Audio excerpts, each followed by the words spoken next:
Semojo Homestead.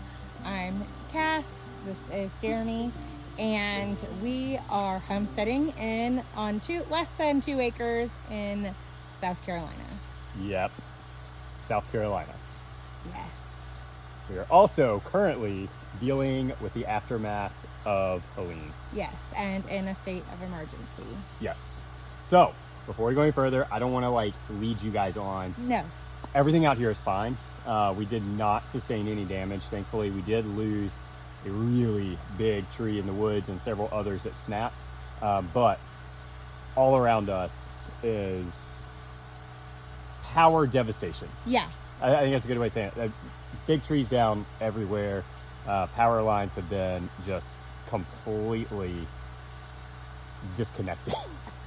Power poles snapped. Yeah. And I'm not talking about in our 5-mile radius, all over South Carolina. Right. And it is affecting us because, we were Power dependent. yeah. So we want to talk about just how we're faring so far. Yeah. And what we're doing to keep the homestead up and running. Also talk about what situations like this really bring to light in your infrastructure. Yeah. So we're gonna go ahead and get started working in the garden. And while we're doing that, just catch you guys up to speed on the last couple of days. We are recording this on Sunday. I don't know when it's gonna go up because part of this whole power thing is we don't have Wi-Fi and our signal out here is really, really weak. So we can barely get text messages out. So there's no way this video is going up until we have power again. Right. So when you're watching it, everything's safe. We survived. But yeah, anyway, let's get started.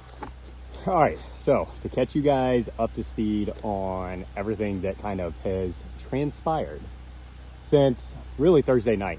So Helene came in, hit Florida, and picked up speed. Normally, when a hurricane hits Florida and is coming up towards us, we don't really have to worry about it. We'll get really windy weather and a lot of rain, and that's about it, because it's just continuing to weaken and break down as it comes across Georgia and comes up to us. With this one, it moved so fast that it did not have a lot of time to weaken. And so it hit us with way more force than we were used to. That being said, I wasn't really thinking much about it. And so fault on our end, number one, is we did not prepare for just a basic power outage. So normally, if there's any risk, we're filling up the tubs with water and everything else, because we are on a well, which means we lose power, we lose water. I just did not think through that, because again, realistically, I just was not anticipating it being so bad. So it does come up to us Thursday night.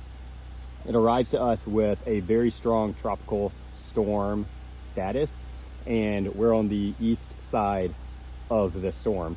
It also kicked further east than they were anticipating, which means we're closer to the center of the storm. So the east side of the storm, if you're not familiar with hurricanes, is the strongest side of a hurricane. That's where you're gonna have all of the really bad weather, wind, all of that stuff. And so we got blasted with that, the entire state of South Carolina. So trees go down everywhere. Like I said earlier, thankfully we don't have any damage. There's one section of fence in the pig pen that got damaged, but there's no animals over there, so it wasn't a big deal. So we lost power. I didn't think that much about it until Friday, when I went out and realized how widespread it was and how bad it really was. I realized then that we were probably going to be without it for a couple of days. Again, we're recording this segment on Sunday, and as of today, they are saying they're anticipating at the earliest Wednesday for us. So we still have a few more days of dealing with all of this before we get power back to us, because we are so rural and off of the main lines.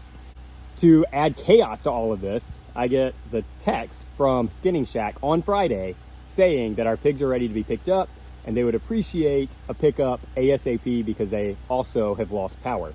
Now they do have a generator, but it wasn't a huge generator and wasn't big enough to keep the freezers frozen. So after talking to them, they said they felt comfortable with everything being okay for at least the next day.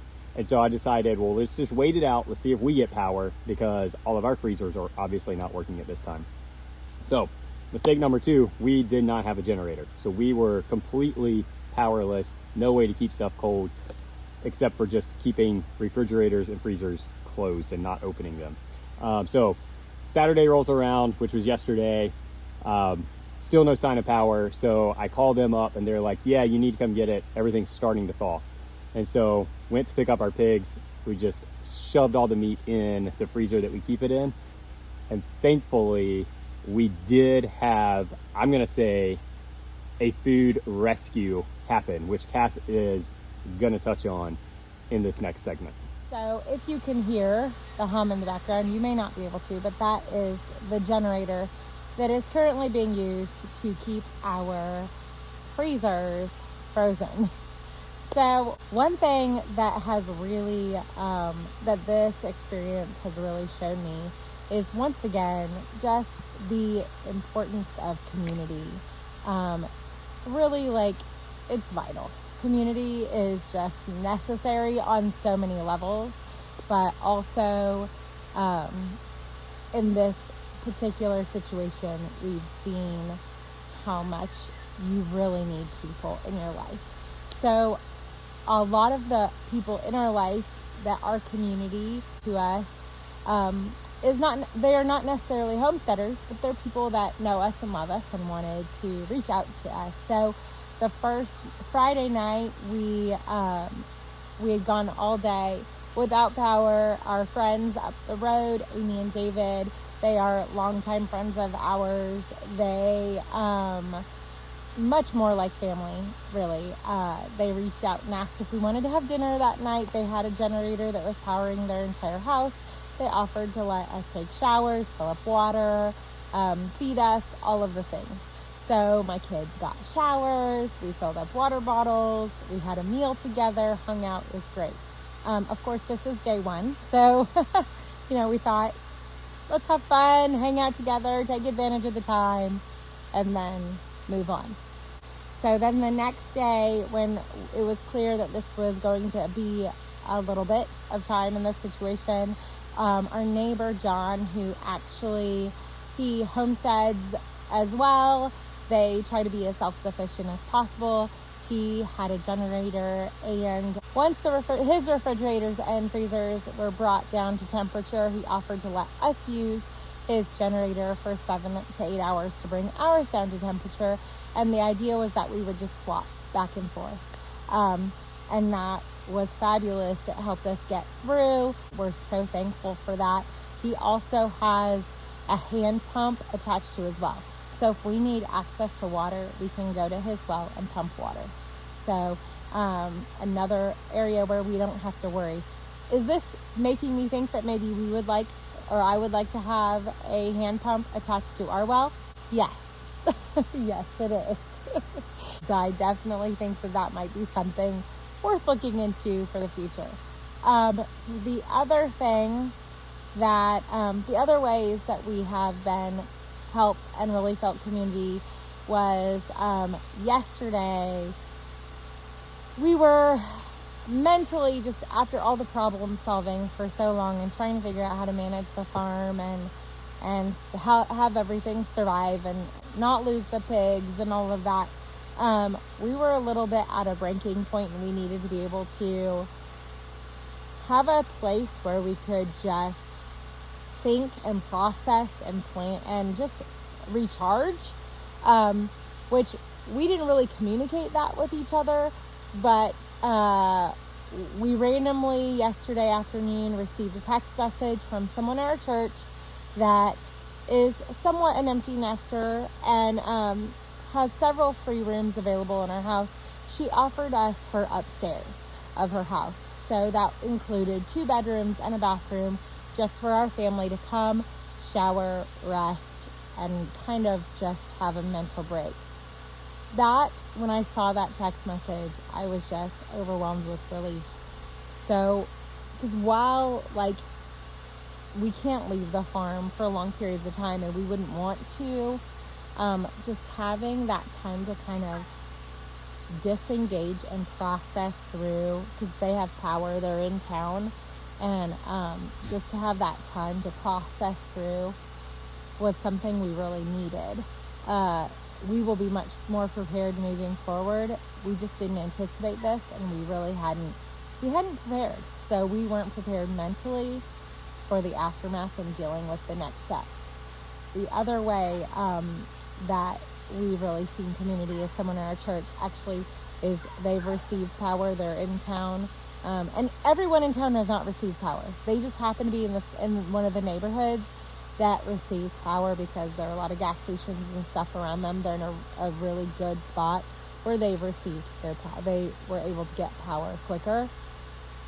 And but they had purchased a generator to kind of get them through. They offered to let us use their generator. So we currently have a generator on our property. We will be purchasing one in the future. But for right now, this will get us through for sure. And it's just a blessing to know that that can be taken care of. We can do without the lights. We can do without even the running water. It was the thought of losing all of our food, all of that meat that we had raised and processed. To me, that was weighing pretty heavily on my mind. I'm sure it was Jeremy as well. We can eat seasonally. We can lose all the frozen vegetables and berries and everything. That's all easily recovered through just changing the way we're eating and eating more seasonally. That meat, we couldn't get back. So having access to this generator is just huge for us. So what this has caused us to realize is we need to prioritize adding a couple of things to the infrastructure to our homestead. So first and foremost would be getting some type of generator out here. Now, worst case scenario, we go into something like this that's like really long term, generator's not gonna suffice because you're probably not gonna be able to buy the fuel that you need to run it. It's already an issue right now. It's trying to find the gas stations that still have gas or have gotten a new load of gas. But it's not worst case right now, thankfully. But we are definitely going to be looking at that, pricing it, and really looking into what size generator do we feel like we need to run our farm. The other thing that I want to really start looking into is a hand pump for our well. I have debated and kind of gone back and forth on, getting one to add it just in case, scenario like this happens, but have never really pulled the trigger on it. Definitely after this experience, want to go ahead and make that happen, just because that way we don't have to worry about it. We don't have to worry about like finding a power source for it. Now, yes, that would be convenient because we could supply our entire house with the water, whereas a hand pump, you're only gonna be able to get whatever you pump out of it at a time. But at least it gives us access to clean water to where we're not having to rely on going to the store to buy it or anything else. We could hook up like a solar power source just for the well, which we may do, but because of where our well is, it doesn't get a lot of full sun hitting it, which, we can solve that problem. We can take out some trees. But that's why that's not the number one priority. Number one priority as far as getting a water source in a time like this would be a hand pump. The other major thing, again, thinking like absolute worst case scenario, we're stuck like this for several months, would be the food. I don't really foresee any way to protect anything that you have frozen. That's just going to be kind of the unfortunate side of that. You could freeze dry in preparation for something like that. So maybe we'll start looking into that. I don't know. It may not be a bad idea to, start taking some of that meat and freeze drying it, packaging it, and preserving it that way so that we do have that and it doesn't rely on cold storage. But other than that, like those are really the two main things that we are really going to be looking into. Generator and a source to be able to get water out of the well. More than likely putting a hand pump on that well. So right now we are planting beets and carrots just to have something. Honestly, it's just kind of calming my mind a little bit. But we will be updating you daily kind of as we go through this process and sharing with you any other insights we have for preparing our homestead in the future for another experience like this.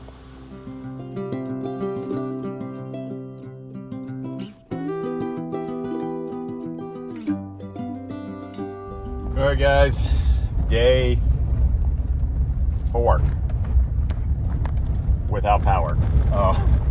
It is Monday, so we're hanging in there. I am actually heading to work Hey, there's a power pole right there. Did you guys see that? That was one that was snapped and down in their yard. So we're, you know, a lot of that going on. But all that to say, I am heading to work because actually Lexington is pretty much back up and running. It's crazy how disconnected we can be from each other, being so close. I mean, it's almost like life has just kind of moved on. Most of Lexington has had power now for 2 days.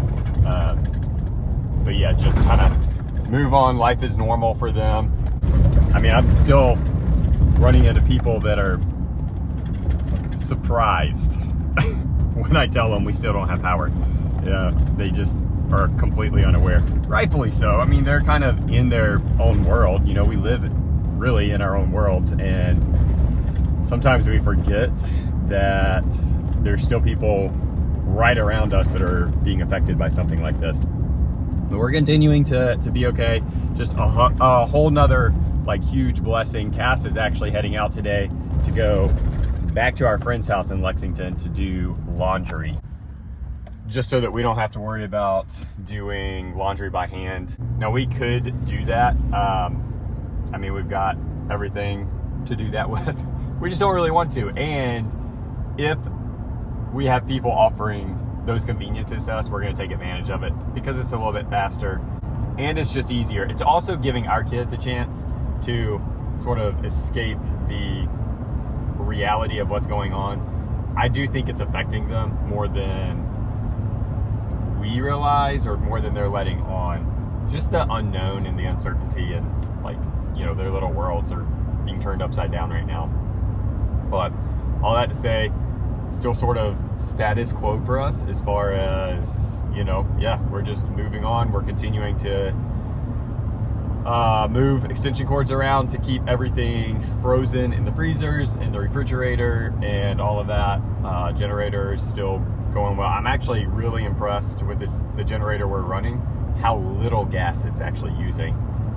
It ran for over 12 hours on 5 gallons and still had not run out of gas. I did put more gas in it today just to get it through today because it was getting really, really low. I don't know. They're saying Wednesday for us still. I'm hoping it'll be sooner than that for us immediately, but we shall see. We will find out. Keep you guys posted. We'll touch back later today.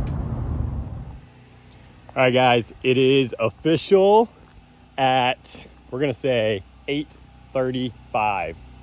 We have power again. I know you guys can't see me. I'm going out here to do what I've been waiting to do, which is turn this stupid generator off. I say stupid. I'm so thankful for it, but I'm so tired of using it. So we're gonna go do that. You may not be able to see much, but hey, that's okay.